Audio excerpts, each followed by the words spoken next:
আসসালামু আলাইকুম ওয়া রাহমাতুল্লাহি ওয়া বারাকাতুহু। ইন্নাল হামদালিল্লাহ নাহমাদুহু ওয়া নাস্তাঈনুহু ওয়া নাস্তাগফিরুহু ওয়া নাউযু বিল্লাহি মিন শুরুরি আনফুসিনা ওয়া মিন সাইয়্যাতি আমালিনা। মান ইয়াহদিহিল্লাহু ফালা মুদিল্লা লাহু ওয়া মান ইউদ্লিলহু ফালা হাদিয়া লাহু। ওয়া আশহাদু আল লা ইলাহা ইল্লাল্লাহু ওয়াহদাহু লা শারীকা লাহু ওয়া আশহাদু আন্না মুহাম্মাদান আবদুহু ওয়া রাসূলুহু সাল্লাল্লাহু তাআলা আলাইহি ওয়া আলা আলিহি ওয়া সাহবিহি ওয়া সাল্লামা তাসলিমান কাসীরা। يا أيها الذين آمنوا اتقوا الله حق تقاته ولا تموتن إلا وأنتم مسلمون. يا أيها الناس اتقوا ربكم الذي خلقكم من نفس واحدة وخلق منها زوجها وبث منهما رجالا كثيرا ونساء واتقوا الله الذي تساءلون به والأرحام إن الله كان عليكم رقيبا. يا أيها الذين آمنوا اتقوا الله وقولوا قولا سديدا يصلح لكم أعمالكم ويغفر لكم ذنوبكم ومن يطع الله ورسوله فقد فاز فوزا عظيما. أما بعد فإن خير الحديث كتاب الله وخير الهدي هدي محمد صلى الله عليه وسلم وشر الأمور محدثاتها وكل محدثة بدعة وكل بدعة ضلالة وكل ضلالة في النار. أعوذ بالله من الشيطان الرجيم. بسم الله الرحمن الرحيم. ولئن سألتهم من خلق السماوات والأرض ليقولن الله قل أفرأيتم ما تدعون من دون الله إن أرادني الله بضر هل هن كاشفات ضره أو أرادني برحمة هل هن ممسكات رحمته قل حسبي الله عليه يتوكل المتوكلون. মহান আল্লাহর সমস্ত প্রশংসা যে আল্লাহ পাক রব্বুল আলামিন আমাদেরকে সৃষ্টি করেছেন, আসমান জমিন সৃষ্টি করেছেন। সমস্ত কিছুর সৃষ্টিকর্তা একমাত্র আল্লাহ পাক রব্বুল আলামিন। সমস্ত ইবাদত বন্দেগী সুতরাং তারই হওয়া উচিত। যিনি সৃষ্টিকর্তা, যিনি সমস্ত নিয়ামতের দানকারী, সমস্ত ইবাদত তার জন্যই একমাত্র হওয়া আবশ্যক। আল্লাহ পাক এই উদ্দেশ্যে আমাদেরকে সৃষ্টি করেছেন। যার কোনো অংশীদার নেই, যেমন সৃষ্টিতে তেমনই তার ইবাদত বন্দেগীতেও যেন কোনো রকমের শিরক না থাকে। এই হচ্ছে আল্লাহ পাক রব্বুল আলামিনের রুবুবিয়াত, প্রভুত্বের তৌহিদের দাবি, যে তিনি যখন এক ও একক, তার সৃষ্টির ক্ষেত্রে, তার আমলের ক্ষেত্রে, তার কাজের ক্ষেত্রে, তেমনি ইবাদত বন্দেগী হবে একমাত্র আল্লাহ পাক রব্বুল আলামিনের জন্য। আর আল্লাহ পাক রব্বুল আলামিনের সাথে শিরক করা হচ্ছে সবচেয়ে বড় অপরাধ। সে বড় শিরক হোক আর ছোট শিরক হোক। ছোট শিরক হলেও সেটি কাবিরা গুনাহ এবং বড় কাবিরা গুনাহ। অনেকে মনে করে যে ছোট শিরক মানে হয়তো ছোট গুনাহ, না, ছোট শিরক মানে বড় কাবিরা গুনাহ। যদি আল্লাহ পাক রব্বুল আলামিনের ইবাদত সুন্দরভাবে প্রতিষ্ঠিত করতে হয়, তাহলে শিরক থেকে নিজের আকীদা, বিশ্বাসকে, কাজকর্মকে, আমলকে মুক্ত করতে হবে। যদি শিরক থাকে আকীদায় অথবা আমলে সামান্যতম, তাহলে কোন ইবাদত বন্দেগী আল্লাহ পাক রব্বুল আলামিনের দরবারে কবুল হবে না। দরুদ ও সালাম নাযিল হোক প্রিয় নবী মুহাম্মদ রাসূলুল্লাহ সাল্লাল্লাহু আলাইহি ওয়াসাল্লামের প্রতি, যিনি সমস্ত শিরকের লুকায়িত প্রকাশ্য রাস্তাগুলি বন্ধ করে দিয়েছেন, সতর্ক করেছেন শিরক থেকে, এবং তাওহীদকে তিনি প্রতিষ্ঠা করার জন্য 23 বছরের জিন্দেগি কি আল্লাহর রাস্তায় তিনি উৎসর্গ করেছেন। আল্লাহুম্মা সাল্লি আলাইহি আল্লাহুম্মা বারিক আলাইহি। যেসব শিরক আমাদের সমাজে ছড়িয়ে আছে, আর সেসব শিরকের সাথে কোনো ইবাদত বন্দেগী কবুল হয় না,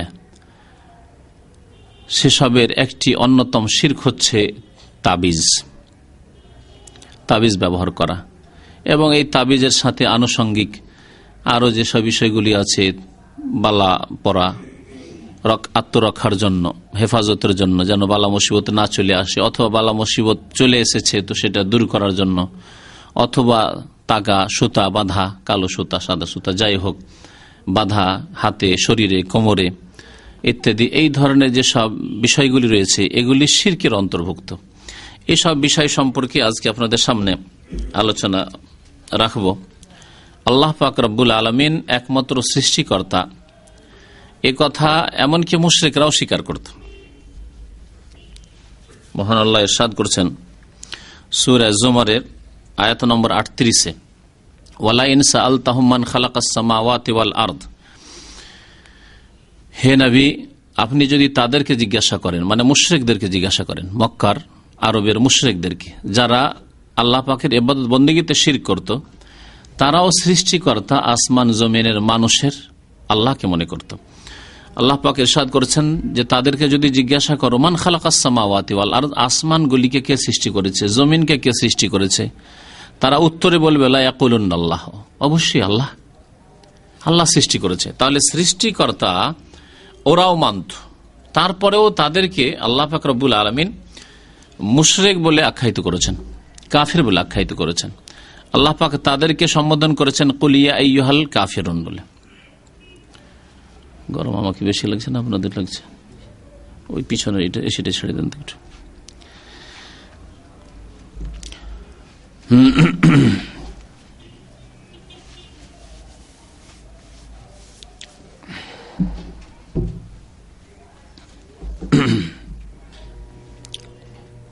আল্লাহ পাক ইরশাদ করেছেন ওয়ালা ইন সাআলতাহুম মান খালাকাস সামাওয়াতি ওয়াল আরদা লা ইয়াকুলুনাল্লাহ, তাদেরকে যদি জিজ্ঞাসা করো যে আসমান জমিন কে সৃষ্টি করেছে, তারা বলবে অবশ্যই আল্লাহ।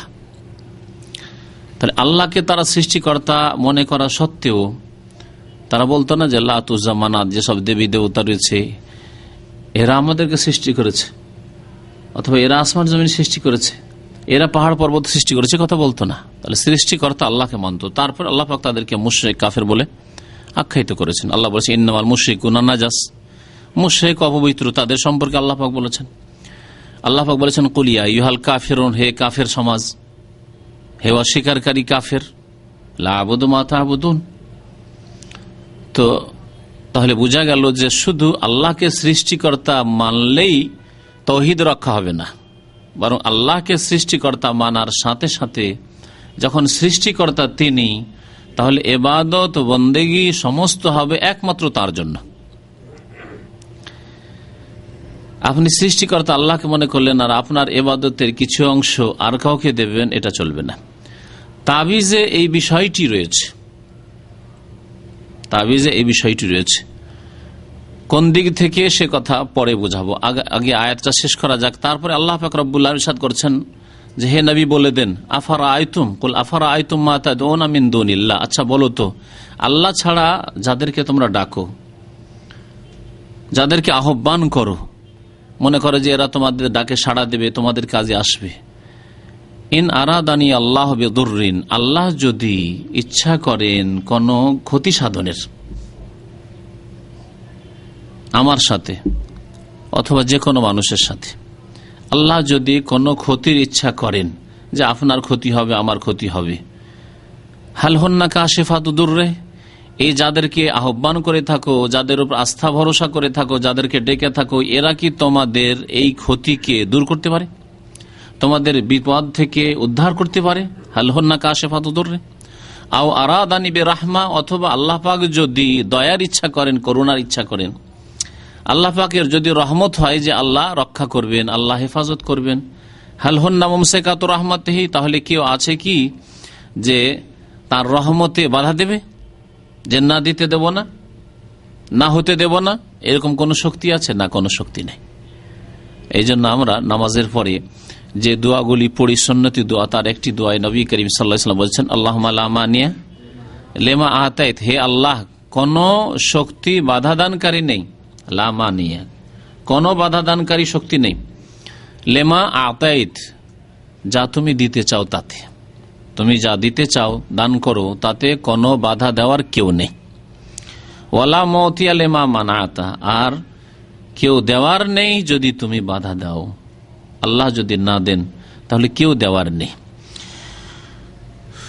তারপরে আল্লাহ পাক বলছেন যে হে নবী আপনি বলে দেন কুল হাসবি আল্লাহ, আল্লাহ আমার জন্য যথেষ্ট। আল্লাহ যেমন নবী করিম সাল্লাল্লাহু আলাইহি ওয়াসাল্লামের জন্য যথেষ্ট, সাহাবায়ে কেরামের জন্য যথেষ্ট, প্রত্যেক মুমিন মুমিনাতের জন্য যথেষ্ট। কুল হাসবি আল্লাহ, এই দোয়া আল্লাহ পাক রব্বুল কোরআনে কারীমের বেশ অনেকগুলি আয়াতে আমাদেরকে শিখিয়েছেন। এক বচন দিয়ে কখনো হাসবি আল্লাহ, অথবা বহু বচন দিয়ে জামা দিয়ে হাসবুনাল্লাহ, ওয়া ক্বালু হাসবুনাল্লাহ ওয়া নি'মাল ওয়াকিল, আল্লাহ আমাদের জন্য যথেষ্ট, অথবা হাসবি আল্লাহ, আল্লাহ আমার জন্য যথেষ্ট, হাসবি আল্লাহ। এই আম্বিয়া কেরামের দোয়া, আল্লাহ আমার জন্য যথেষ্ট, আল্লাহ আমার জন্য যথেষ্ট, এ কথা বলা মানে আল্লাহ পাক রব্বুল আলামিনের ওপর পুরোপুরি আস্থা রাখা, ভরসা রাখা। আল্লাহ ছাড়া অন্যের উপর কারো উপর ভরসা নেই আপনার। তাবিজের ক্ষেত্রে হাদিস আসছে এবং আলোচনা আরো বিস্তারিত আসছে। আস্থা যেই ব্যক্তি তাবিজ রাখে, শরীরে গলায় রাখুক আর কোমরে রাখুক আর হাতেই রাখুক, অথবা বাড়িতে রাখুক, গাড়িতে রাখুক, গাছে রাখুক আর জমি জায়গায় রাখুক, তাদের পুরোপুরি আস্থা থাকে তাবিজের উপর। তাবিজ আছে সুতরাং কোন জিন স্পর্শ করতে পারবে না, জিন ধরতে পারবে না। তাবিজ আছে সুতরাং জিন থাকতে পারবে না, থাকলে পালাইতেই হবে। আল্লাহ শিখাচ্ছেন কুল হাসবি আল্লাহ, হে নবী বলুন আল্লাহ আমার জন্য যথেষ্ট। আর আপনার আস্থা ভরসা যদি অন্যের ওপর হয়, অন্য বস্তু হোক অথবা ব্যক্তির ওপর হোক, জীবিতের ওপর হোক আর মৃতের ওপর হোক, তাহলে এটি তৌহিদের পরিপন্থী বিষয়, তৌহিদ বিরোধী বিষয়। এটি হচ্ছে শিরকের রাস্তা। আলাইহি ফালিয়াতাওয়াক্কালিল মুতাওয়াক্কিলুন, আল্লাহর ওপরই ভরসা, যারা ভরসাকারী আল্লাহর উপর, তারা আল্লাহর উপর ভরসা রাখে, আল্লাহর উপরই তারা ভরসা রাখে।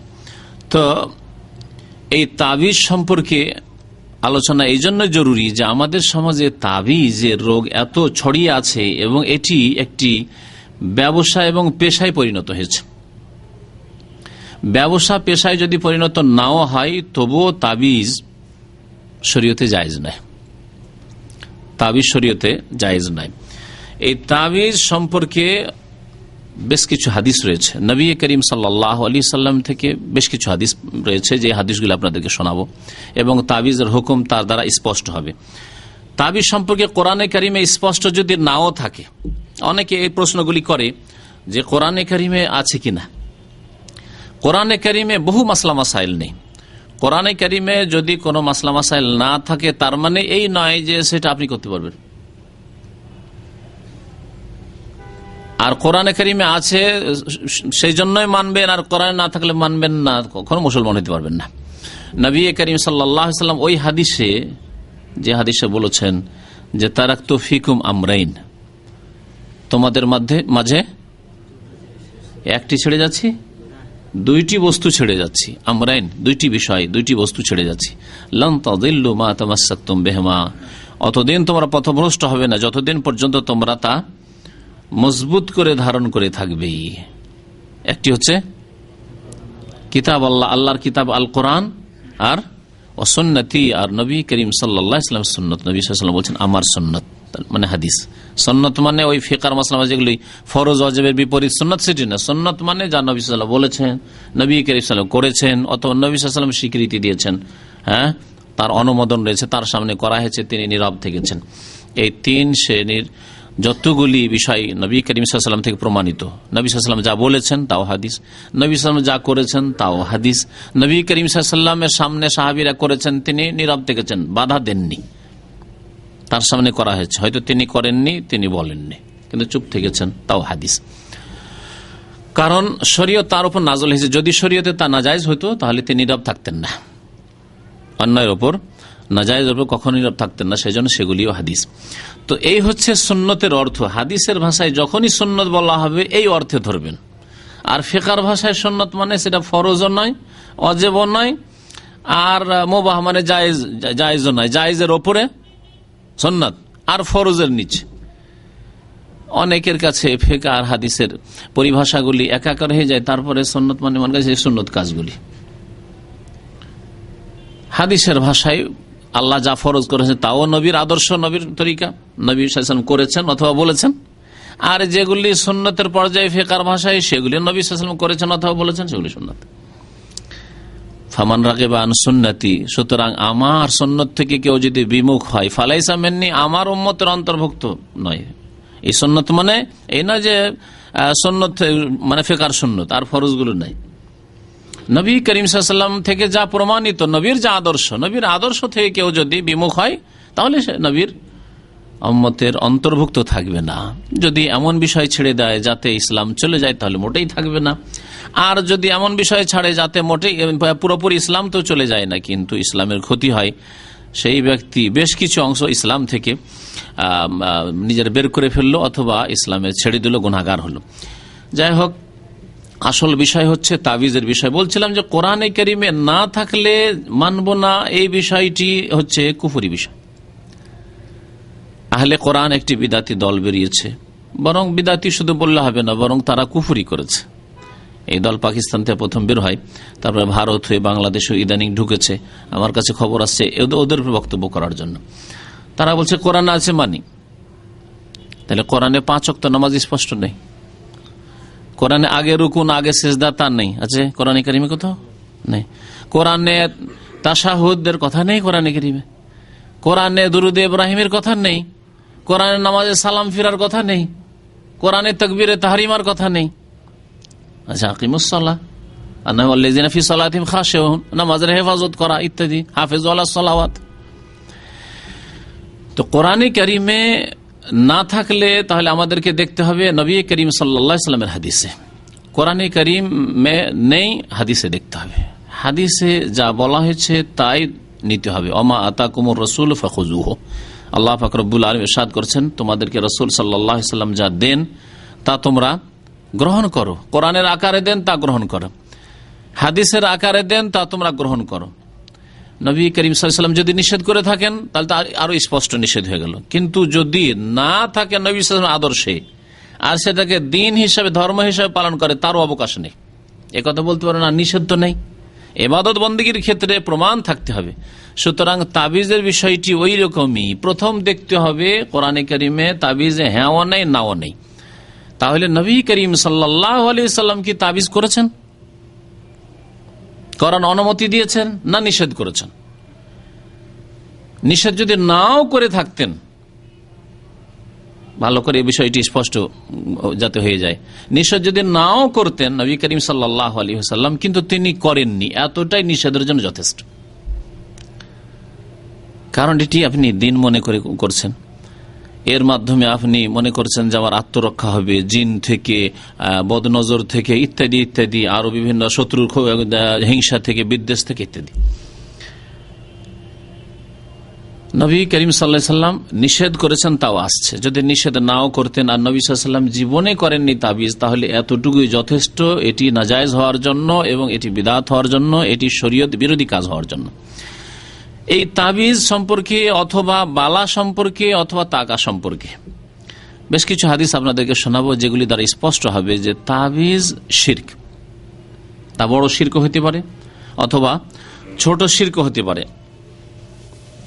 বড় শিরক কখন হবে আর ছোট শিরক কখন হবে, হাদিসগুলি যখন শোনাবো তখন বলবো যে কোন অবস্থায় বড় শিরক হবে আর কোন অবস্থায় ছোট শিরক হবে। বুখারী এবং মুসলিমের হাদিস, প্রথম হাদিসটি শোনায়। আব্বাদ ইবনে তামিম রাদিয়াল্লাহু তাআলা আনহু বর্ণনা করেছেন যে আবু বশির আনসারী তাকে বলেছেন, আন্নাহু কানা মা রাসূলিল্লাহ সাল্লাল্লাহু আলাইহি ওয়াসাল্লাম ফি বাযি আসফারিহি, তিনি রাসূলুল্লাহ সাল্লাল্লাহু আলাইহি ওয়াসাল্লামের সাথে কোন এক সফরে ছিলেন।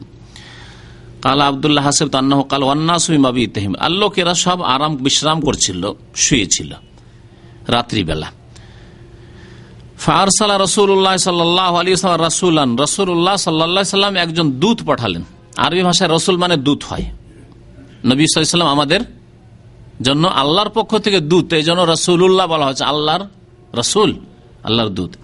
আর নবী করিম সাল্লাল্লাহু আলাইহি ওয়াসাল্লাম রাসূল পাঠালেন মানে দূত পাঠালেন একজন, সংবাদ বাহক পাঠালেন। আল্লাহ ইয়াবকায়ান্না ফি রাকাবাতে বাইরিন কিলাদাতুম মিন ওয়াতারিন আও কিলাদাতুন ইল্লা কুতিয়াত, এই হুকুম দিয়ে এই মর্মে পাঠালেন যে দেখো কারো উটের গলায় যাতে করে কোন ধনুকের যে রশি রয়েছে, ধনুকে যে রশি থাকে, এই ধনুকের রশির মালা যেন না থাকে, অথবা যে কোনো রকমের মালা বা রশি লাগানো আছে। আর সেই রশি লাগানো এই জন্য আছে যে উটকে যেন বদনজর না লাগে, এই উদ্দেশ্যে। জাহিলি যুগে মুশরিকেরা এরকম করত, উটের গলায় বিশেষ রশি, তা হচ্ছে ধনুকে অনেক দিন ব্যবহার করে রশি যখন পুরানো হয়ে যেত তখন পুরাতন রশি আর ধনুকে কাজ লাগবে না, কখন ছিঁড়ে যাবে টান দিতে গেলে, তখন ওই রশিটাকে খুলে উটের গলায় ওরা দিয়ে নিত, আর মনে করতে যে উটের গলায় এই পুরাতন ধনুকের রশি যদি থাকে তাহলে বদনজর লাগবে না। কারণ উটকে বদনজর কেউ হিংসা করলে লেগে যায়, যে কোনো ব্যক্তিকেও লাগতে পারে, বস্তুকেও লাগতে পারে বদনজর। বদনজর সম্পর্কে নবী করিম সাল্লাল্লাহু আলাইহি ওয়াসাল্লাম বলেছেন, আল আইনু হাক্কুন, বদনজর লাগা হচ্ছে সত্য। বদনজর লাগা হচ্ছে সত্য এবং এমন সূক্ষ্ম বিষয় যে আপনি টের পাবেন না কেমন করে বদনজর লেগে গেল। কিন্তু সাধারণত বদনজর কার লাগে? যে হয়তো হিংসার দৃষ্টিতে দেখে, হিংসার দৃষ্টিতে, আরে এর এত সুন্দর গাড়ি, এর এত সুন্দর ছেলে, এত ভালো আওয়াজ, এত কণ্ঠ ভালো, এত সুন্দর দেখতে, এত টাকা পয়সার মালিক। এইভাবে হিংসার দৃষ্টিতে যদি কেউ কোনো ধন সম্পদ, কোনো পশু, কোনো মানুষ, কোনো ছেলে, কোনো বাড়ি ঘর, কোনো গাড়ির দিকে দেখে তাহলে বদনজর লাগে। আর অনেকের দৃষ্টিতে, ওর হয়তো হিংসার নজরে দেখছে না, কিন্তু ওর দৃষ্টিতে এমন কুশক্তি আছে যার ফলে হয়তো সে হয়তো হিংসার নজরে না দেখলেও বদনজর লেগে যেতে পারে। এরকম কিছু লোক আল্লাহ পাক সৃষ্টি করেছেন, আছে হয়তো তাদের। সুতরাং ওদের নজর থেকে ভালো বস্তুগুলিকে, ভালো জিনিসকে, সুন্দর ছেলে, সুন্দর গাড়ি ইত্যাদি, সুন্দর বাড়ি, এগুলি রক্ষা থাকা উচিত।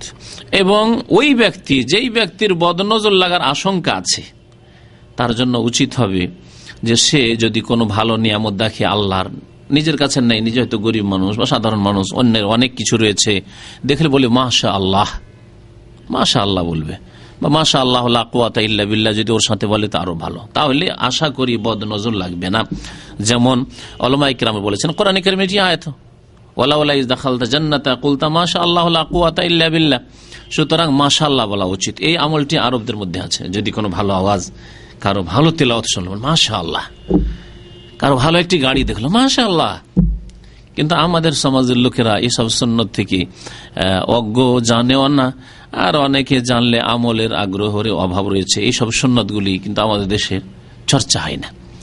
আপনাদেরকে এগুলি চর্চা করতে হবে। বলেন মাশাআল্লাহ, আপনার ছেলে কত সুন্দর, না সাথে সাথে বলেন মাশাআল্লাহ, বলেন আপনার ছেলে কত মোটা, না বলেন মাশাআল্লাহ। যাই হোক, নবী করিম সাল্লাল্লাহু আলাইহি ওয়াসাল্লাম কি বললেন যে উটের গলায় যদি কোন রকমের রশি লাগানো থাকে, উটের হেফাজতের জন্য যে যদি রশি থাকে, যে কোন রকমের রশি হোক অথবা বিশেষ ওই ধনুকের রশিটা হোক, তাহলে তা কি করে দেওয়া হোক, কেটে দেওয়া হোক, ছিঁড়ে ফেলে দেওয়া হোক, খবরদার যেন না রাখা হয়।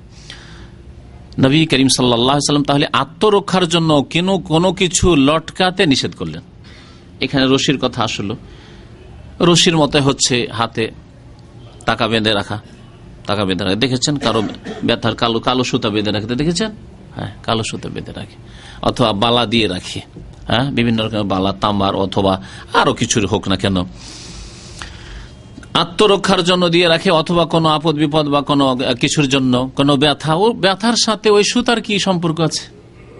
ব্যথার কি এটা চিকিৎসা? আল্লাহ পাক এইরকম কি কারণ তৈরি করেছেন যে ব্যথা হইলে একটা সুতা বাঁধলে ভালো হয়ে যাবে?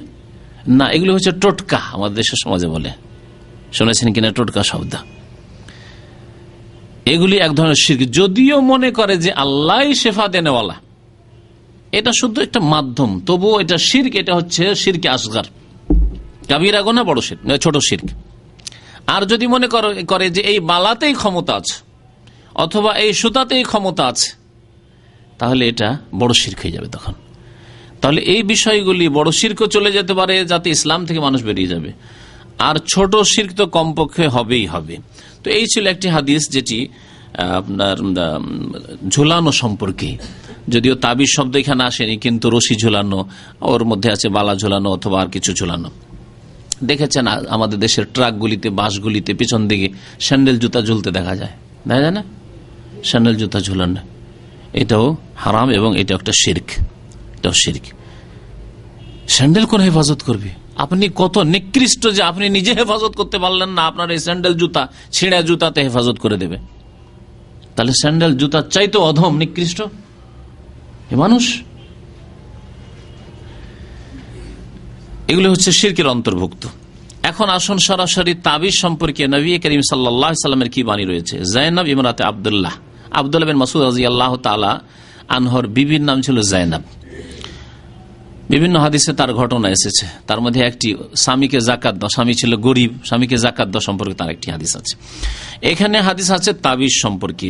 বলছেন তিনি যে আমার স্বামী আমাকে এই হাদিস শুনিয়েছেন, আব্দুল্লাহ বিন মাসউদ রাদিয়াল্লাহু তাআলা আনহু قال سمعت رسول الله صلى الله عليه وسلم يقول, নবী করিম সাল্লাল্লাহু আলাইহি ওয়াসাল্লামকে আমি বলতে শুনেছি, ইয়াকুল ইন্না রুকা ওয়াত তামাইমা ওয়াত তিওয়ালাতা শিরকুন, নিশ্চয় ঝাড়ফুঁক করা, রোকা ওয়াত তামা এবং তাবিজ, ওয়াত তিওয়ালা এবং ভালোবাসা সৃষ্টি করার উপায় অবলম্বন করা, ভালোবাসা সৃষ্টির জন্য কিছু তাবিজ তোমার দেওয়া, এগুলি হচ্ছে কি শিরকুন।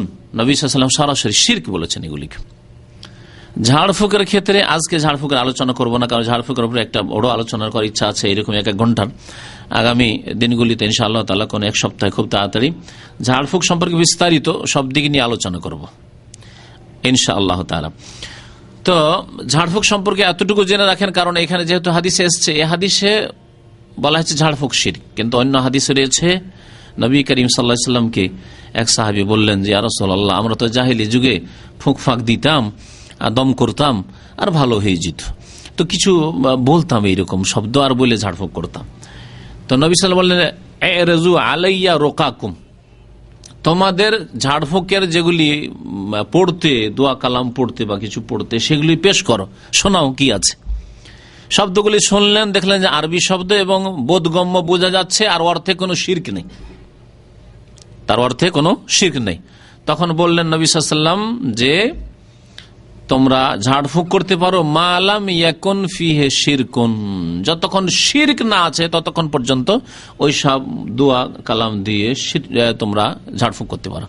তাহলে ঝাড়ফুঁক করার জন্য কোরআন কারীমের সূরা পড়ে বা কোনো দোয়া পড়ে অথবা কোনো ভালো কথা, যাতে অর্থ বুঝতে পারছেন আর তাতে কোনো শিরক নেই, অর্থ বুঝতে পারছেন আর শিরক নেই। কারণ এমন কিছু মন্ত্রতন্ত্র আছে যে আরবিও না আর বাংলাও না, আর বাংলা তো হইলে তার অর্থ বুঝেন না, তাহলে কিন্তু শিরক হয়ে যাবে। যার অর্থ বুঝতে পারছেন না এমন কিছু আছে, তাহলে নিশ্চয় এর মধ্যে কিছু ভেজাল আছে, কেন অর্থ বোঝা যাচ্ছে না। সুতরাং এমন কোন মন্ত্রতন্ত্র দিয়ে ঝাড়ফুঁক করা যাবে না যার অর্থ বোঝা যায় না।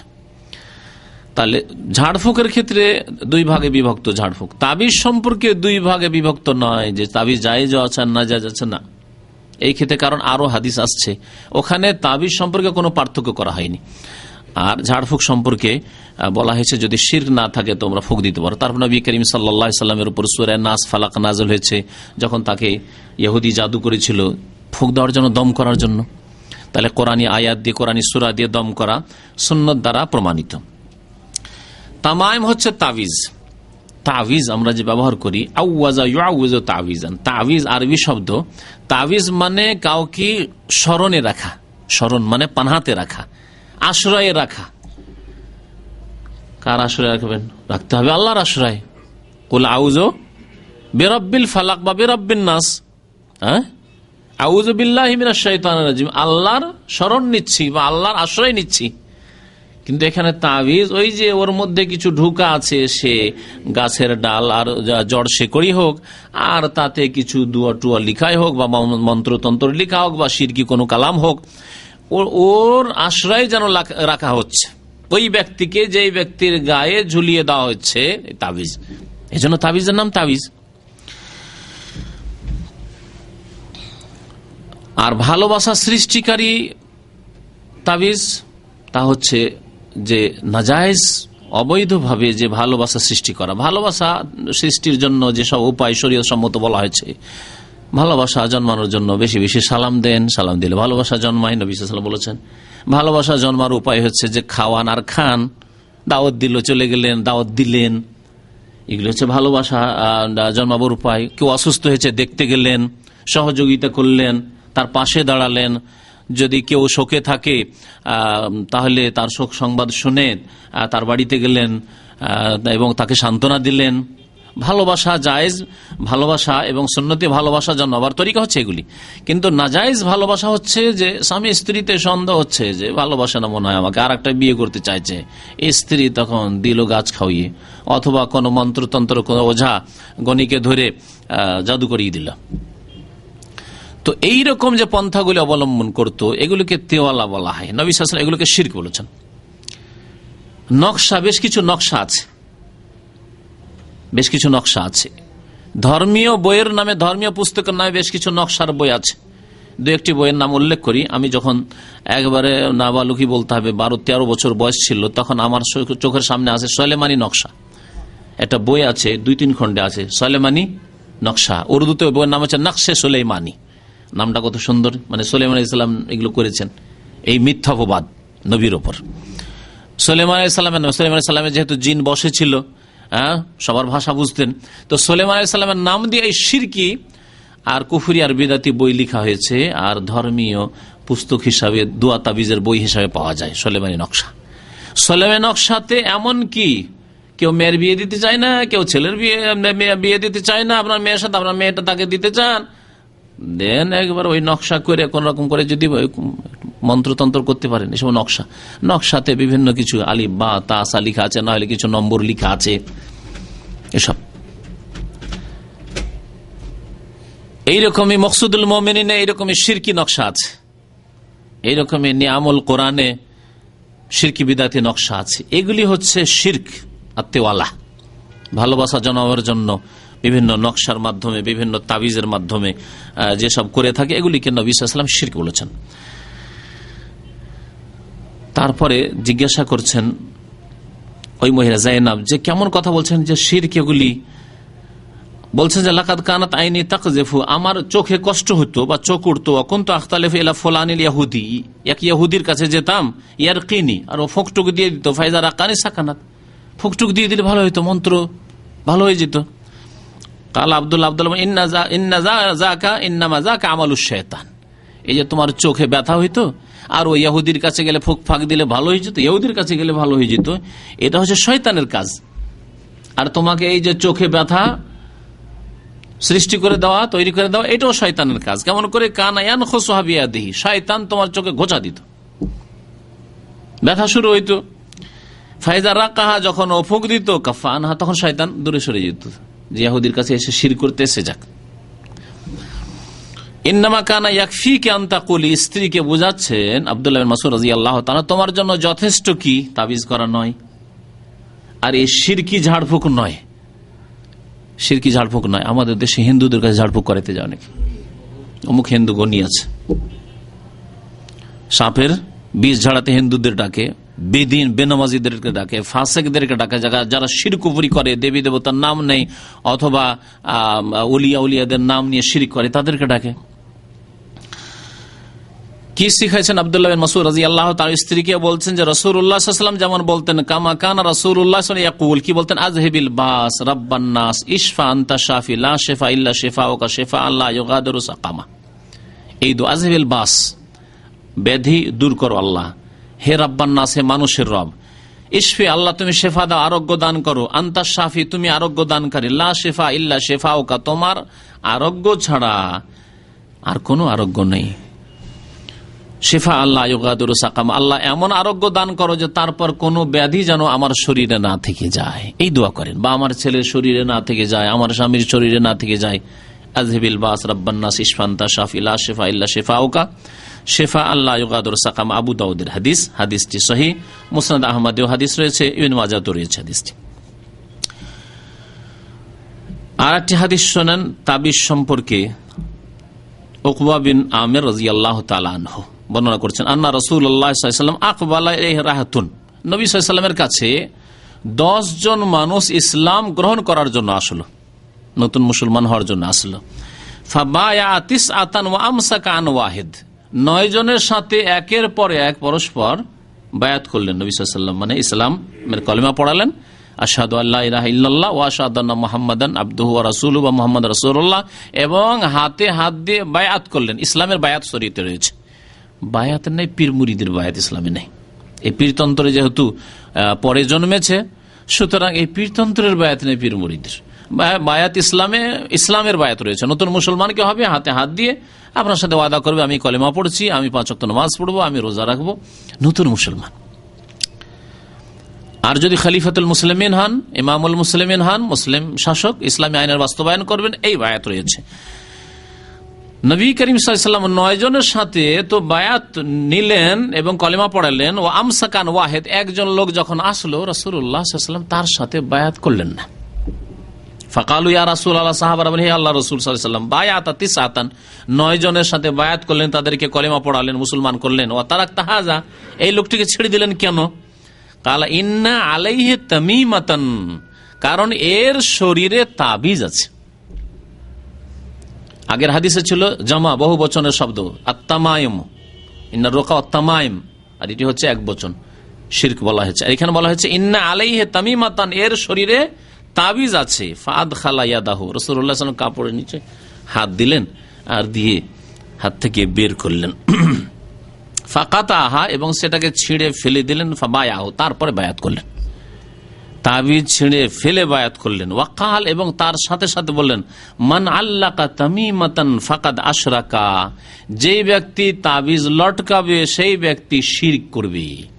সে শিরক করল, তাবিজ যে ঝুলাবে সে শিরক করবে। মুসনাদে আহমদের হাদিস। বলেছিলাম আপনাদেরকে যে এই শিরক বড় শিরক হবে না ছোট শিরক হবে, তাই না? এখন এর ব্যাখ্যা শুনে বড় শিরক হবে না ছোট শিরক হবে, তার নিয়তের উপর নির্ভর করছে, তার নিয়তের উপর নির্ভর করছে। এটা একটা দিক। আর একটা দিক যে ওই তাবিজের মধ্যে যা আছে তার উপর নির্ভর করছে। আপনি যেই তাবিজ আল্লাহ না করে ব্যবহার করেন, কোন ভাই যদি তাবিজ ব্যবহার করে, ওই তাবিজের মধ্যে যদি শিরকিয়া কথা থাকে, যেমন আছে জিন শয়তানের নাম, ফরিয়াদ, ফেরেশতাদের কাছে ফরিয়াদ, অথবা মাদাদ ইয়া রাসূলুল্লাহ, রাসূলের কাছে ফরিয়াদ, অথবা ইয়া গাউসুল আজম জিলানি, ইয়া খাজা চিশতি, ইয়া আলী, ইয়া হুসেন, ইয়া হাসান। আর এগুলি কাল্পনিক কথা নয়। এখানে একটি ঘটনা খুব সংক্ষেপে বলে দিচ্ছি। গোপালগঞ্জের এক ভাই এখানে আছে, তার আপন ভাই, এটা বড় তাবিজ, এখানে 2-3টে তাবিজ, কোমরে তাবিজ, আর খুব পেরেশান থাকতো। তাকে নাকি জাদু করা হয়েছে। 5-7 বছর আগের ঘটনা, এখানে দামামের ঘটনা।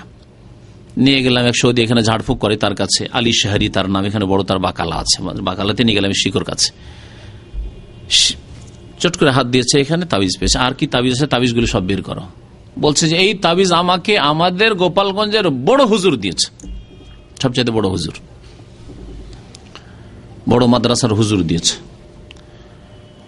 সাথে সাথে ভাঙলো আমার সামনে, ভেঙে দেখলাম আমি নিজে পড়ে কাগজগুলি, ছাপা কাগজ, আজকাল তো আর ওই মেহনত করে লিখে না, আগে লিখতো, এখন ছাপাই পাওয়া যায়, তাই না? ছাপা তাবিজ পাওয়া যায়। এই ছাপা তাবিজে লেখা আছে ইয়া আলী, ইয়া হুসাইন, ইয়া হাসান, ইয়া জিলানি, এইসব শিরকিয়া কথা লেখা আছে। তাহলে এইরকম যদি শিরকি কথা লেখা থাকে, আল্লাহ ছাড়া অন্যের নাম লেখা থাকে, ইয়া বলে, হে বলে, হে বলে, যে এরা উদ্ধার করবে, ফেরেশতার নাম হোক, আর রসুলের নাম হোক, আর কোন ওলির নাম হোক, আর কোন জিনের নাম হোক, আর কোন শয়তানের নাম হোক, আর ভালোর নাম হোক, আর মন্দর নাম হোক, তাহলে ওই তাবিজ হবে কি? বড় শিরক হবে, বড় শিরক হবে। আর বড় শিরক হবে আর একটি অবস্থায়, সেটা বলে দিই। সেটা হচ্ছে যদি কেউ মনে করে যে আমার শরীরে, অথবা আমার ছেলেমেয়ের শরীরে, অথবা আমার বাড়িতে, গাড়িতে যদি, বা আমার গাছে যদি তাবিজ লটকা থাকে, কারণ আমার দেশে গাছেও কিন্তু ওই নম্বরওয়ালা সূরা মারিয়ামের বা অমুক তমুক সূরার ওই নকশা লটকায়, যদি মনে করে এটা যদি থাকে, তাহলে কেউ বান মারতে পারবে না, কোন জিন শয়তান ক্ষতি করতে পারবে না, কোন মানুষ শয়তান ক্ষতি করতে পারবে না, কোন বালা মুসিবত আসবে না। এবং এই তাবিজের মধ্যেই ক্ষমতা আছে, তাবিজের মধ্যে এই তাসির আছে, মানে ওর মধ্যে প্রতিক্রিয়া আছে। এই আকীদা যদি রাখে, তো এটি হচ্ছে বড় শিরক আকবার। বড় শিরক মানে ইসলাম থেকে সেই ব্যক্তি খারিজ হয়ে যাবে, যে ব্যক্তি এমন তাবিজ রাখবে যাতে শিরকিয়া কথা আছে, অথবা মনে করবে যে তাবিজ রক্ষা করবে আমাকে, বা আমার বাড়ি ঘরকে, আমার ছেলে মেয়েকে, আমার সম্পদকে, ইসলাম থেকে বেরিয়ে যাবে। আর একটি অবস্থা হচ্ছে, সেটি হচ্ছে যে তাবিজকে মাধ্যম মনে করে, সাবাব, উপায়, উপকরণ মনে করে রক্ষার, কিন্তু মনে করে যে আল্লাহ পাকই হেফাজতকারী, হেফাজতকারী আল্লাহ, তবে তাবিজটা একটা মাধ্যম, যার মাধ্যমে হেফাজতে রাখবে আল্লাহ। তাহলে সে ছোট শিরক করল। তাবিজের মধ্যে শিরক নেই, তাবিজের মধ্যে শিরকিয়া কথাও নেই, আর তাবিজ তার সরাসরি হেফাজত করছে, এই তাসির আছে, ওর মধ্যে এই ক্ষমতা আছে, এটাও বিশ্বাস করে না। মনে করে তাবিজটা একটা উপায় আল্লাহ পাকের হেফাজতের। যেমন আল্লাহ পাক ভালো করবেন, কিন্তু ওষুধ খাওয়া একটা উপায় আমার তাড়াতাড়ি আরোগ্য হওয়ার, ভালো হওয়ার। এইরকম যদি মনে করে তবুও সেই ব্যক্তি শিরক করলো, এই শিরক হচ্ছে শিরকে আসগার, ছোট শিরক, কাবিরা গুনাহ। কেন? ওলামারা এই ক্ষেত্রে একটি কথা বলেছে, কেন এটি শিরক? ও তো ওষুধের মতো মাধ্যম মনে করলো, তারপরে কেন শিরক হবে? পার্থক্য কি? তাহলে ওষুধের সাথে তাবিজের পার্থক্য কি? বলছেন ওলামারা যে ওষুধের সাথে তাবিজের পার্থক্য হচ্ছে, ওষুধ হচ্ছে কারণ এটা সায়েন্টিফিক দিক থেকে প্রমাণিত, স্পষ্ট, এর দলিল প্রমাণ যুক্তি রয়েছে যে মেডিসিন, ওষুধ খেলে, জ্বরের ওষুধ খেলে জ্বর ভালো হবে, ব্যথার ওষুধ হলে ব্যথা ভালো হবে, প্রমাণিত এটি। তারপরে নবী করিম সাল্লাল্লাহু আলাইহি সাল্লাম ওষুধ খেতে বলেছেন, চিকিৎসা করতে বলেছেন। তাদাউ ইয়া ইবাদাল্লাহ, হে আল্লাহর বান্দারা তোমরা চিকিৎসা করো, ওষুধ খাও, দাওয়া ব্যবহার করো। ফাইনাল্লাহ লাম ইউনজিল দাআন ইল্লা আনজালা লাহু শিফাআন, কারণ আল্লাহ যে কোনো ব্যাধি নাযিল করেছেন, রোগ নাযিল করেছেন, তার ওষুধও আল্লাহ নাযিল করেছেন।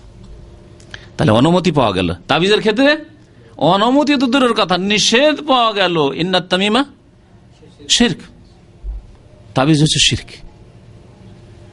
তাহলে যেটি কারণ নয়, উপায় নয়, তাকে উপায় মনে করা হচ্ছে ছোট শিরক। উপায় নয় আর উপায় মনে যদি করেন তাহলে কি হবে? শিরক, ছোট শিরক হবে।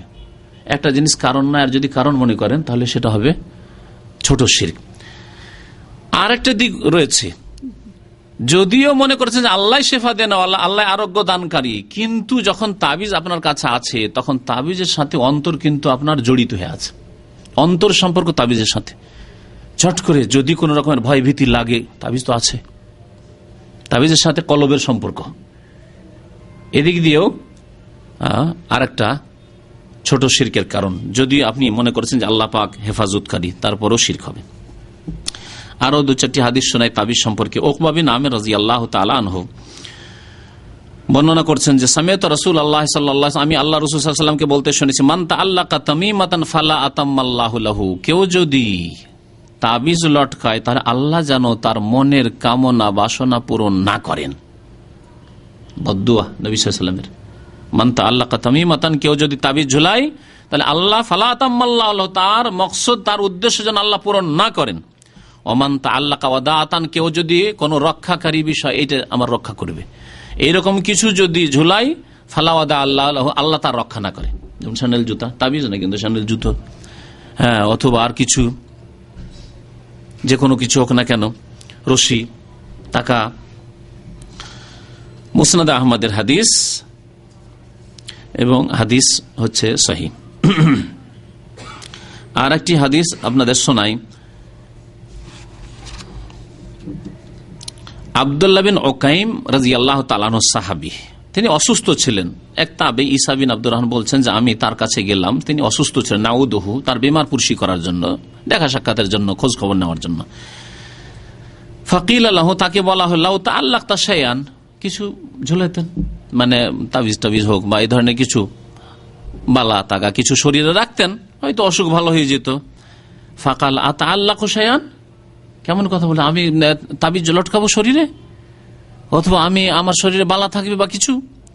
ওয়াকাদ কালা রাসূলুল্লাহ সাল্লাল্লাহু আলাইহি ওয়াসাল্লাম, অথচ নবী করিম সাল্লাল্লাহু আলাইহি ওয়াসাল্লামকে আমি বলতে শুনেছি, তিনি বলেছেন, মান তাআল্লাকা শাইআন ওয়াকিলা ইলাইহি, কেউ যদি শরীরে কোনো কিছু ঝুলায়, গাড়িতে বাড়িতে ঝুলায়, তাহলে ওকেলা ইলাইহি, তাকে তার সুপুর্দ করে দেওয়া হবে, তাকে তার উপর ন্যস্ত করে দেওয়া হবে, তার মদদ আল্লাহ পাকের পক্ষ থেকে হবে না, আল্লাহ সাহায্য করবেন না, তার জন্য আল্লাহ পাক ছেড়ে দেবেন। মুসনাদ আহমদের হাদিস এবং আবু ইয়ালার হাদিস।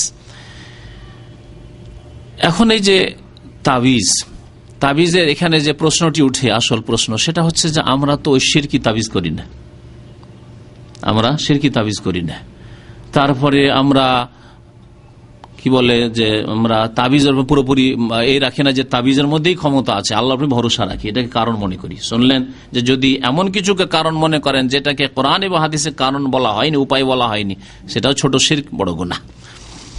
তারপরে কোরআনের আয়াত দিয়ে অথবা হাদিসের দোয়া দিয়ে, আল্লাহর নাম দিয়ে যদি কেউ তাবিজ করে তাহলে চলবে কি না, এই সম্পর্কে শোনেন। ইব্রাহিম নাখঈ রহমতুল্লাহ আলাইহি, ইব্রাহিম নাখঈ রহমতুল্লাহ আলাইহি আব্দুল্লাহ বিন মাসউদ রাদিয়াল্লাহু সিলসিলাটি বয়ান করে দিয়ে, ছাত্র এবং ওস্তাদের সিলসিলা, তাহলে বুঝতে সুবিধা হবে। আব্দুল্লাহ বিন মাসউদ রাদিয়াল্লাহু তাআলা আনহু রাসূলুল্লাহ সাল্লাল্লাহু আলাইহি ওয়াসাল্লামের সাহাবী, রাসূলুল্লাহ সাল্লাল্লাহু আলাইহি ওয়াসাল্লামের ছাত্র সাহাবী।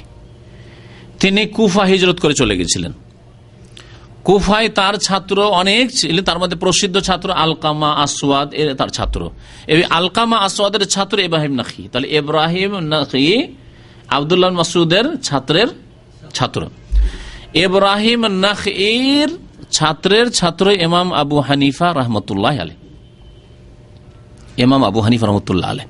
তাহলে ইমাম আবু হানিফা রাহমাতুল্লাহ আলাইহির ওস্তাদের ওস্তাদ কি বলছেন এই দুয়া তাবিজ সম্পর্কে, তাবিজ করা সম্পর্কে? কোরআন দিয়ে তাবিজ করা যাবে যাবে না, দুয়া দিয়ে তাবিজ করা যাবে যাবে না, এই সম্পর্কে শুনেন। বলছেন কানু ইয়াকরাহুনা তামাইমা কুল্লাহা মিনাল কোরআন ওয়া গায়রিল কোরআন। সালাফে সালেহিন কানু তারা মানে সাহাবায়ে কেরামরা। একজন তাবেঈ যখন বলবেন তারা, কার সম্পর্কে বলবেন? সাহাবায়ে কেরাম সম্পর্কে বলছেন, এবং তার জামানার উলামায়ে কেরাম তাবেঈনদের সম্পর্কেও বলছেন। তারা ইয়াকরাহুন ঘৃণা করতেন, সাহাবায়ে কেরাম তাবেঈন তাবেঈনদের জামায় নাই, ইয়াকরাহুন ব্যবহার করতেন নাজায়েজের ক্ষেত্রে। এই নয় যে মাকরুহ মানে মাকরুহ তানজি করতে থাকো। এই জন্য ফিকহের কিতাবে আছে মাকরুহ শুধু যদি বলা হয় মাকরুহ তাহরিম মানে হারাম নাজায়েজ, আর স্পষ্ট যদি মাকরুহ তানজি মানে হালকা ঘৃণিত শুধু, তাহলে মাকরুহ তানজি স্পষ্ট বলে দেবে। এটা হচ্ছে হানাফি ফিকহেরও মাসলা। তাহলে মাকরুহ বললেই মাকরুহ তাহরিমি মানে নাজায়েজ, জায়েজ নয়। বলছেন কানু ইয়াকরাহুনা তামাইমা কুল্লাহা, সাহাবায়ে কেরামরা তাবেঈনরা তারা সমস্ত রকমের তাবিজকে তারা অপছন্দ করতেন, ঘৃণা করতেন, তারা মাকরুহ তাহরিম নাজায়েজ মনে করতেন। মিনাল কোরআনে কোরআন হইলেও নাজায়েজ মনে করতেন, ওয়া গায়রিল কোরআন কোরআন ছাড়া অন্য কিছু দিয়ে হইলেও তা নাজায়েজ মনে করতেন। মুসান্নাফ ইবনে আবি শাইবা বলে এটি প্রসিদ্ধ হাদিসের কিতাব আছে, সেই হাদিসের কিতাবে এই আসারটি অর্থাৎ এই তাবেঈর যে উক্তিটি বর্ণনা করা হয়েছে। সাঈদ ইবনে জুবাইর রাহমাতুল্লাহ আলাইহি প্রখ্যাত তাবেঈ ছিলেন। তিনি বলছেন মান কাতা তামিমাতান মিন ইনসানিন, কোন ব্যক্তি যদি কোন ব্যক্তির শরীর থেকে, কোন মানুষের শরীর থেকে যদি একটা তাবিজকে ছিঁড়ে ফেলে, দেখলেন যে কোনো সাথী বন্ধু কোনো মুসলমানের গায়ে একটা তাবিজ আছে, গলায় কোমরে যেখানেই থাক না কেন হাতে তাবিজ আছে, যদি ছিঁড়ে ফেলে দেন, আপনি খুলে ফেলে দেন, কানা কাইদলে রাকাবাতিন, তাহলে একজন কৃতদাস গোলাম স্বাধীন করার সমান নেকি পাবে। গোলাম আজাদ করলে যে নেকি রয়েছে বড় নেকি রয়েছে, কারণ আল্লাহ পাক কাউকে গোলাম কৃতদাস অবস্থায় দেখতে চান না। এজন্য বিভিন্ন পন্থায় কাফারার ক্ষেত্রে গোলাম আজাদ করতে বলেছেন, যাতে করে মানুষ আজাদ হয়ে স্বাধীন হয়ে আল্লাহ পাকের ইবাদতবন্দি করতে পারে। তাহলে সাহাবায়ে কেরামরা অধিকাংশই তাবেঈনরা তারা কি করতেন, এই তাবিজ কোরআনের হোক আর কোরআন ছাড়া অন্য কিছু দিয়ে হোক, সমস্ত তাবিজকে তারা নাজায়েজ মনে করতেন। কেন নাজায়েজ মনে করতেন? আর এটি ঠিক।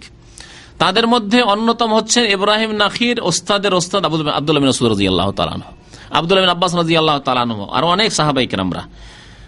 তার 4টি কারণ বয়ান করা হয়েছে। কোরআন দিয়েও তাবিজ চলবে না। কেন চলবে না? কারণ রোগ এখানে।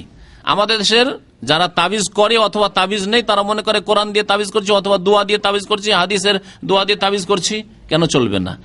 কেন চলবে না এর 4টি কারণ আপনাদের সামনে উল্লেখ করে দিয়ে। প্রথম কথা, নবী করিম সাল্লাল্লাহু আলাইহি ওয়াসাল্লামের নিষেধাজ্ঞা ব্যাপক।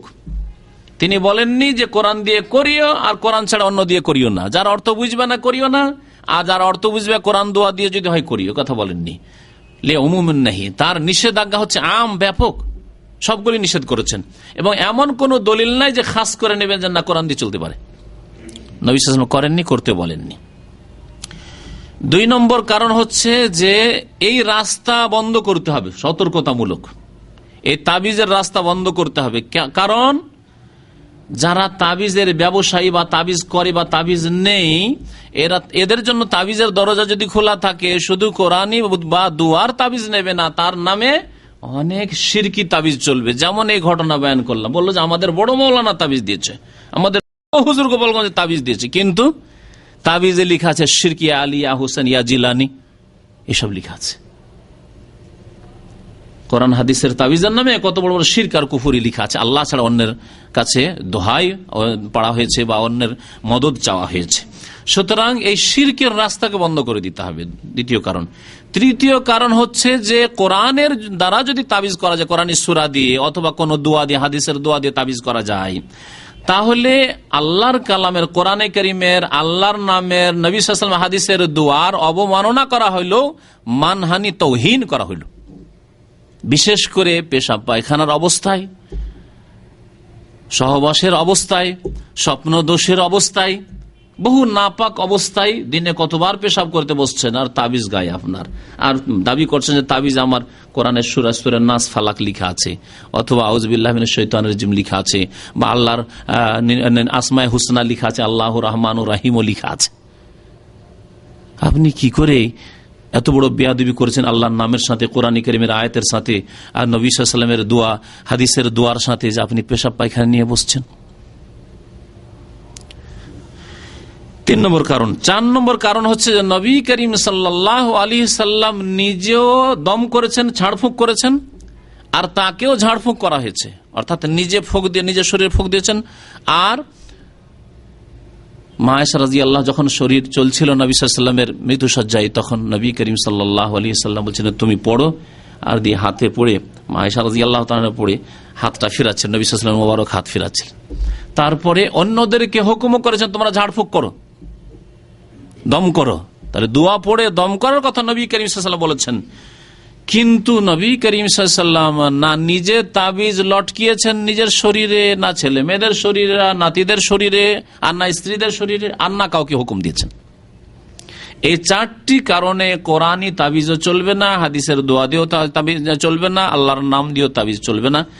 আশা করি এই কথাগুলি স্পষ্ট। আল্লাহ পাক যেন বুঝার তৌফিক দান করেন, আল্লাহ পাক আমাদের গুনাহ খাতা যেন মাফ করেন। আর 2-1টি হাদিস শোনাই তাবিজের সাথে সাথে যে তাকাগুলো রয়েছে, বালা রয়েছে, এসব সম্পর্কে।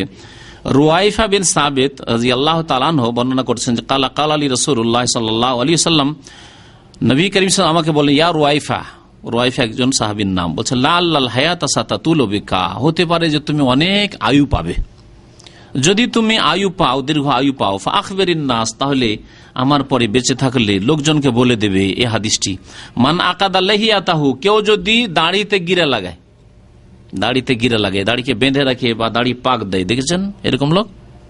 হ্যাঁ, আপনার একটু কম দেখেছেন। হ্যাঁ, সন্ন্যাসীর, কারণ এরা পীর ফকিররা করে, এরা করে, ওই শিখেরা করে, ভারতের শিখ, যে পাঞ্জাবের শিখ জাতিরা করে, দাড়ি পাক দিয়ে রাখা। আও তাকাল্লাদা ওয়াতরান, অথবা ওই ধনুকের যে রশিটা রয়েছে, সেই ধনুকের রশি কোনো পশুর বা কোনো মানুষের, কোনো ছেলের গলায় যদি হাড়ের মতো করে ব্যবহার করে, যে এতে আত্মরক্ষা হবে, বালা মুসিবত থেকে হেফাজতে থাকবে। আও ইস্তানজা বিরাজিয়ে দাব্বাতিন আও আজমিন, অথবা কেউ যদি ইস্তেঞ্জা করে, মানে কুলুক নেই, কোনো পশুর গোবর দিয়ে অথবা হাড্ডি দিয়ে, এই কয়টি কথা বললেন নবী সাল্লাল্লাহু আলাইহি ওয়াসাল্লাম। ফাইন্না মুহাম্মাদান সাল্লাল্লাহু আলাইহি ওয়াসাল্লাম মিনহু বারিউন, তবে নবী করিম সাল্লাল্লাহু আলাইহি ওয়াসাল্লাম তার থেকে সম্পর্ক ছেদের ঘোষণা করছেন। তাহলে বোঝা গেল যে গলায় বা হাতে বা কিছু তাকা বা সুতা বা রশি বেঁধে রাখা, যে এতে বিপদ আপদ থেকে হেফাজতে থাকবো, এসব করলে নবী করিম সাল্লাল্লাহু আলাইহি ওয়াসাল্লাম সম্পর্ক ছেদের ঘোষণা করেন। মুসনাদ আহমদের হাদিস, আবু দাউদের হাদিস, নাসাইর হাদিস। আল্লামা নাসিরুদ্দিন আলবানী রাহমাতুল্লাহ হাদিসটিকে সহিহ বলেছেন। আর একটি হাদিস বর্ণিত হয়েছে ইমরান বিন হুসাইন রাদিয়াল্লাহু তাআলা আনহু থেকে, আন্নান নবী সাল্লাল্লাহু আলাইহি ওয়াসাল্লাম আবসারা আলা আযুদি রাজুলিন হালাকাতান, রাসূলুল্লাহ সাল্লাল্লাহু আলাইহি ওয়াসাল্লাম একজন লোকের বাহুতে, বাহুতে এখানে তাবিজ বেশি বাঁধা আমাদের দেশের লোকেরা, তাই না? বাহুতে দেখলেন যে বাঁধা আছে একটি বালা, বালা আছে, বালা ব্যবহার করে, এখানেও ব্যবহার, ছোট বাচ্চাদের বালা ব্যবহার করে আমাদের দেশে, যদি জিনতের জন্য করে, আবার অনেক ছোট বাচ্চাদের আমাদের জিনতের জন্য, অলংকারের জন্য রূপার বালা ব্যবহার করে। যদি অলংকারের জন্য হয়, ছেলেদের জন্য চলবে, ছেলেদের জন্য চাঁদি, হ্যাঁ, ছেলেদের গায়ে আমাদের দেশে কিন্তু বালা ব্যবহার করে অনেকে, চাঁদেরই হোক, স্বর্ণের নাই হোক, চলবে? চলবে না। নবী করিম সাল্লাল্লাহু আলাইহি ওয়াসাল্লাম বলেছেন যে স্বর্ণ চাঁদি পুরুষের জন্য হারাম, সে পুরুষ নাবালক নাবালক হোক, ছোট বাচ্চা 2 বছর 3 বছরের চাঁদির বালা জায়েজ নয়, ছেলের জন্য জায়েজ নয়। মেয়েদের যদি হয় তাহলে ঠিক আছে। আমাদের দেশে অনেকে এইরকম নাজায়েজ হাদিয়া দিয়ে থাকে, নাজায়েজ উপহার দিয়ে থাকে, মামার বাড়ি থেকে নিয়ে এসছে, মামা দিয়েছে, নানি দিয়েছে, দাদি দিয়েছে, এটা জায়েজ নয়। বালা ব্যবহার করা যদি চাঁদির হয়।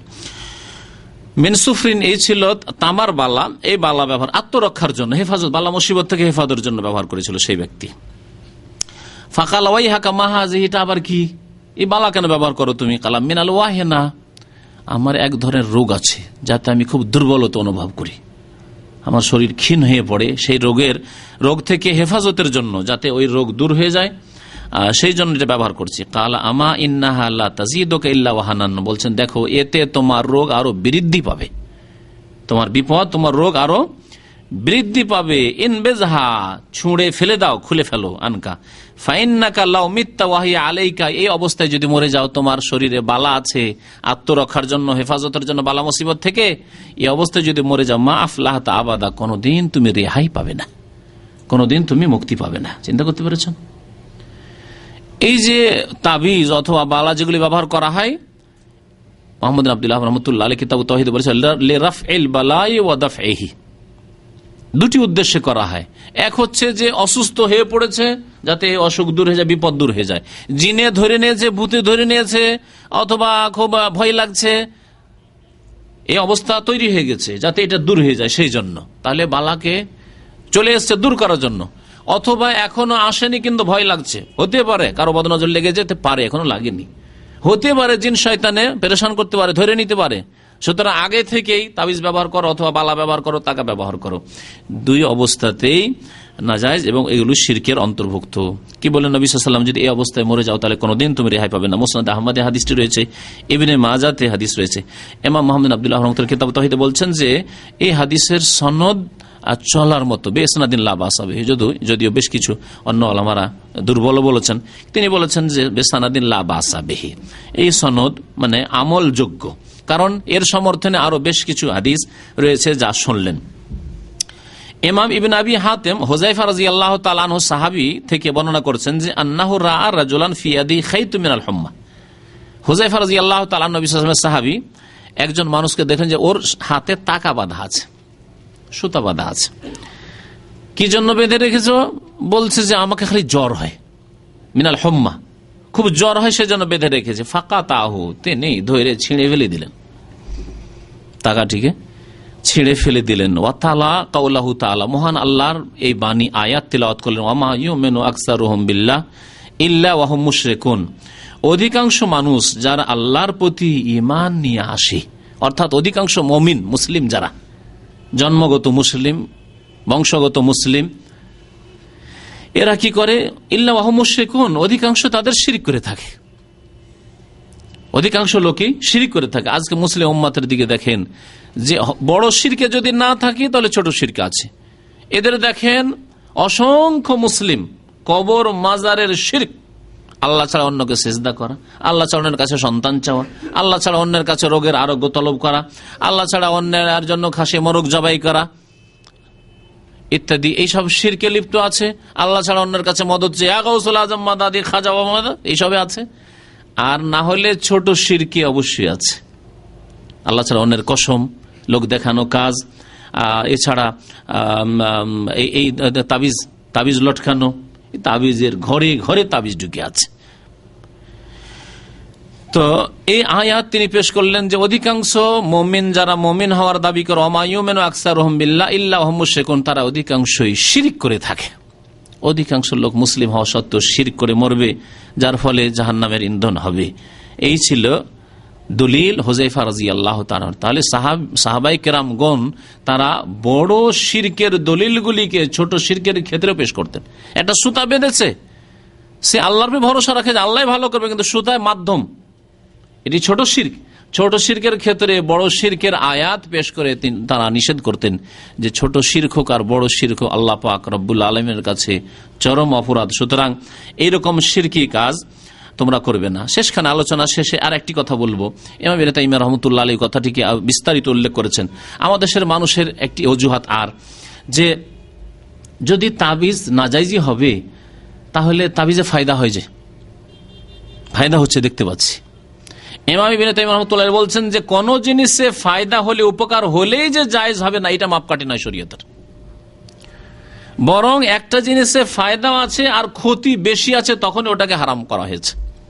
আল্লাহ পাক মদের ক্ষেত্রে কথা বয়ান করেছেন, জুয়াতে ফায়দা নেই, অনেকে জিতছে, লটারি জিতলো, ফায়দা হইল। হ্যাঁ, এরকম মদে আল্লাহ বলছেন মানাফে, ওতে কিছু ফায়দাও আছে, কিন্তু ওয়াইস মোহাম্মা আকবর মিন্নাফে, ওর গোনা ওর ফায়দার চাইতে অনেক বেশি। তাবিজে যদি ফায়দা থাকে কিছু, এরকম যে কোনো হারাম কাজ ধরে নেন, যে কোনো হারাম কাজ তাতে কিছু না কিছু ফায়দা আছে, ফায়দার চাইতে ক্ষতির দিক বেশি, সেই জন্য আল্লাহ পাক তা হারাম করেছেন। অবাধ মেলামেশা, অবৈধ সম্পর্ক, আরে বিয়ে শাদী করে এত দায়িত্ব নেব না, হালকাতে কাজ হয়ে যাচ্ছে। পশ্চিমা সভ্যতা, হ্যাঁ, লিভ টুগেদার, একসাথে থাকলে হলো, যতদিন ইচ্ছা হইলো, বেশি দায়িত্ব নিতে হইলো না, যতদিন থাকলো সম্পর্ক, ও একদিন খাওয়াই আমি একদিন খাওয়াই, পশ্চিমা সভ্যতায়। তাই বলে কি জায়েজ হয়ে যাবে? কারণ এর ক্ষতি অনেক বেশি। এইরকমই এবাদত বন্দির ক্ষেত্রে তিনি বলছেন, এবাদত বন্দির ক্ষেত্রে অনেক এবাদত বন্দি আছে, কষ্ট লাগে, কিন্তু তাতে ফায়দা বেশি, সেজন্য ইবাদত করতে হবে। গোনার কাজগুলিতে ফায়দা আছে কিছু, কিন্তু তার চাইতে ক্ষতি বেশি, সেজন্য আল্লাহ হারাম করেছেন। আর এবাদত বন্দেগীতে কষ্ট আছে, কিন্তু কষ্ট থাকলেও কষ্টের চাইতে বেশি ফায়দা আছে, এজন্য সেগুলি করতে হবে। রমজান মাসের বড় দিনে রোজা রাখতে কষ্ট হয় না, কিন্তু কষ্টের চাইতে বেশি তাতে সওয়াব রয়েছে, ফায়দা রয়েছে, সেই জন্য রোজা রাখতে হবে। এই ফর্মুলা যে ফায়দা হচ্ছে তাবিজে, সেই জন্য করব না, চলবে না, কারণ আল্লাহ পাক ভালো জানেন, আল্লাহ রাসূল সাল্লাল্লাহু আলাইহি ওয়াসাল্লাম ভালো জানেন, সুতরাং তাতে ক্ষতির দিক বেশি রয়েছে, সেই জন্য আল্লাহ পাক রব্বুল আলামিন রাসূল সাল্লাল্লাহু আলাইহি ওয়াসাল্লাম তাবিজ লটকানোকে শিরক বলে আখ্যায়িত করেছেন। আল্লাহ পাক এসব বুঝার জন্য তৌফিক দান করেন, আমাদেরকে বড় শিরক থেকে, ছোট শিরক থেকে, সমস্ত রকমের শিরক থেকে আল্লাহ পাক আমাদেরকে বেঁচে থাকার জন্য তৌফিক দান করেন। আল্লাহ পাক আমাদের গুনাহ খাতা যেন মাফ করে দেন। আমিন ইয়া রাব্বাল আলামিন। সাল্লাল্লাহু আলা নবিয়িনা মুহাম্মদ ওয়া আলা আলিহি ওয়া সাহবিহি আজমাইন।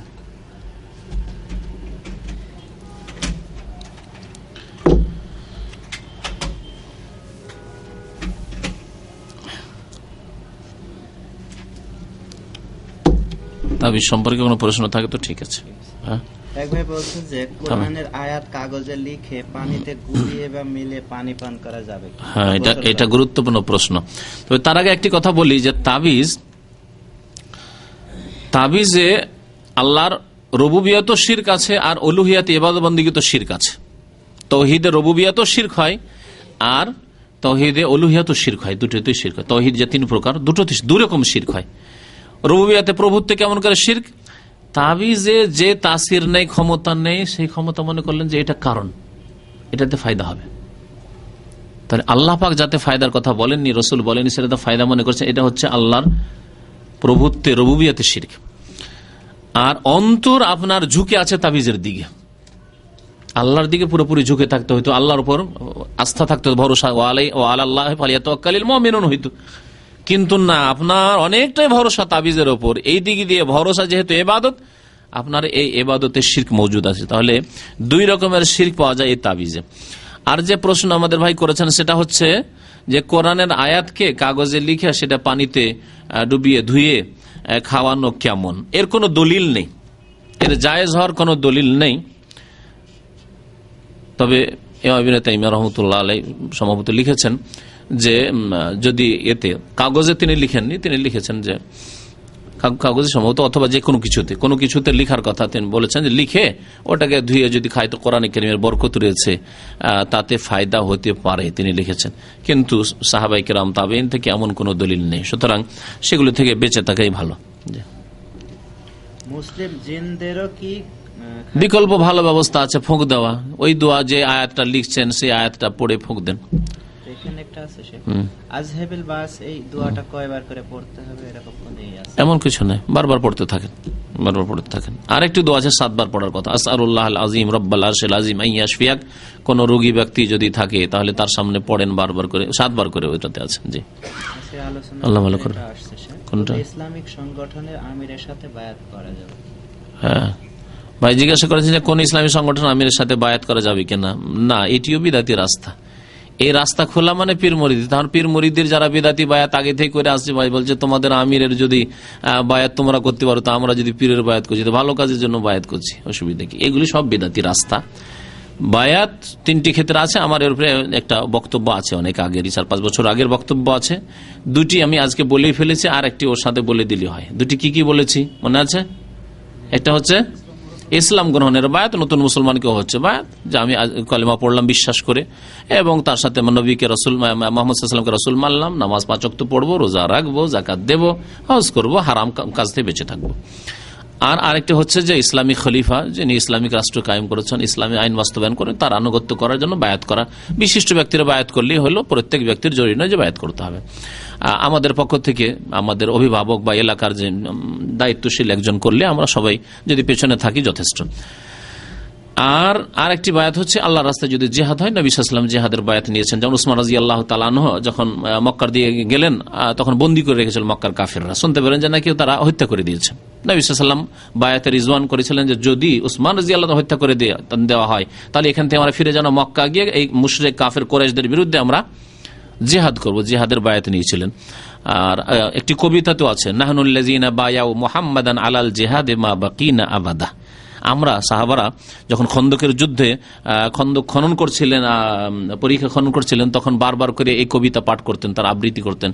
আমরা তো সেই লোকেরা বায়াউ মুহাম্মাদান, যারা মুহাম্মদ সাল্লাল্লাহু আলাইহি ওয়াসাল্লামের সাথে বায়াত করেছি আলাল জিহাদে, জিহাদের উপর। তাহলে তৃতীয় এই বায়াত রয়েছে। চতুর্থ কোনো বায়াত ইসলামের নেই, না পীর মুরিদের বায়াত আছে, এই একটি বিদআত।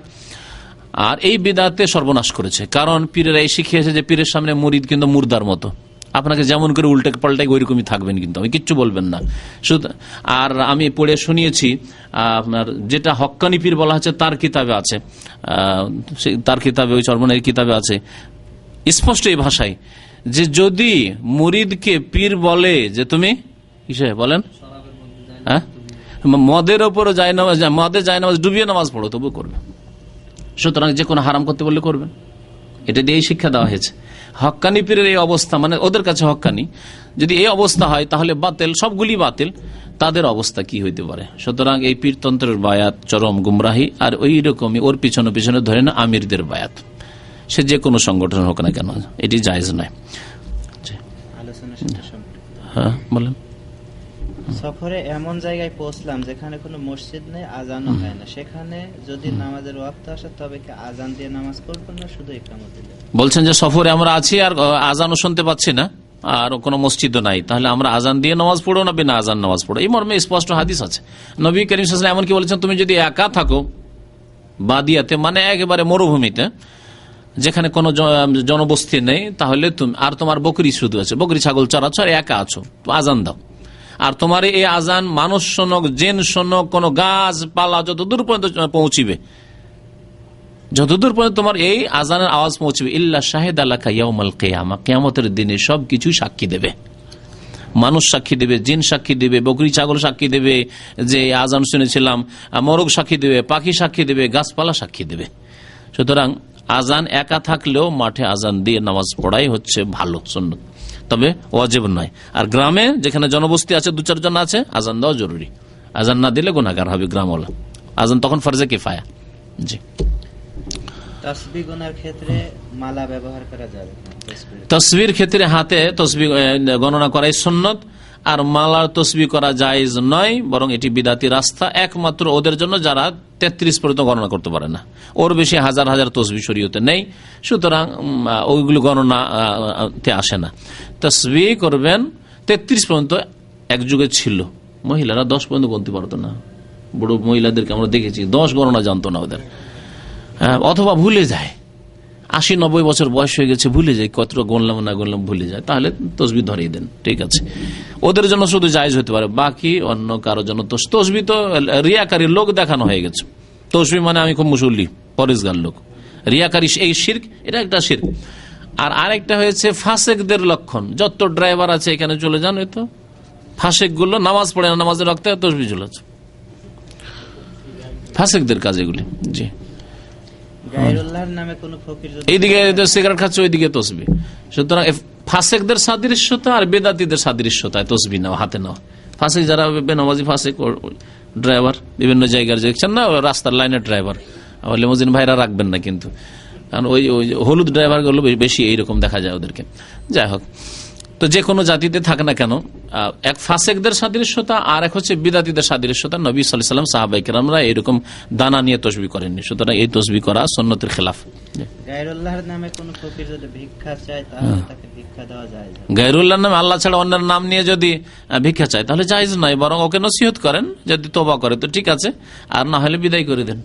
আল্লাহ ছাড়া অন্যের নাম নিয়ে তারপরে এই যে আল্লাহর নাম নিয়ে, আল্লাহর নাম নিয়ে মানে কি, আমাদের দেশে কেমন করে চায় ভুলেও গেছি, অনেক আগের কথা। হ্যাঁ, ভুলে গেছি যে ফকিরগুলো কেমন করে চায়। হ্যাঁ হ্যাঁ, আল্লাহর হস্তে, আল্লাহর হস্তে বলে তো ঠিক আছে, আল্লাহর হস্তে। আরো শের শায়রি কবিতা পড়তে আসে এক শ্রেণীর ফকির জাতিগুলো, ফকির জাতি সুর ধরে ওই সে কবিতা পড়বে, এগুলো এরা আল্লাহ রসুলের নামে শিরক, এই যে আল্লাহ এবং রসুলের নাম দুটো সমজ, আর রসুলের নামে এবার কি এরা কবর পূজারী, এরা মুশরিক আমি জানি। এবং এদেরকে যদি না দিলে আবার এদের অনিষ্ট থেকে বাঁচানো মুশকিল। এরা সব অনেকে জাদুকর, এরা অনেক সময় ক্ষতি করে, সুতরাং এইসব অনিষ্ট থেকে বাঁচার জন্য দিতে পারেন তাদেরকে। কিন্তু যদি পারেন যে আপনার বাল বাচ্চা ছেলেরা কেউ এদের সামনে যাবে না, বাচ্চাদেরকে যেতে দেবেন না, তো এটাই ভালো। বুখারীর হাদিসে আছে নবী সাল্লাল্লাহু আলাইহি ওয়াসাল্লাম নিজের লজ্জাস্থান কখনো দেখেনি, কিন্তু আলবানী রাহমাতুল্লাহ বলেছেন এই হাদিস দুর্বল। এটা কেমন? বুখারীতে কোথায় আছে জানো না আমার? না, এরকম ভাষায় নেই, আসলে এরকম ভাষায় নেই, হয়তো জানি না। বাস শেষ। আর কোন মৌখিক প্রশ্ন আছে? শেষ করি। হ্যাঁ, অসুবিধা নেই, মৌখিক যদি কোনো প্রশ্ন থাকে জানার, ছুটে গিয়ে থাকে বা কিছু, আর না হলে এখান থেকে শেষ করি। সাল্লাল্লাহু আলাইহি ওয়া সাল্লাম মুহাম্মদ ওয়া আলা আলিহি ওয়া সাহবিহি আজমাইন।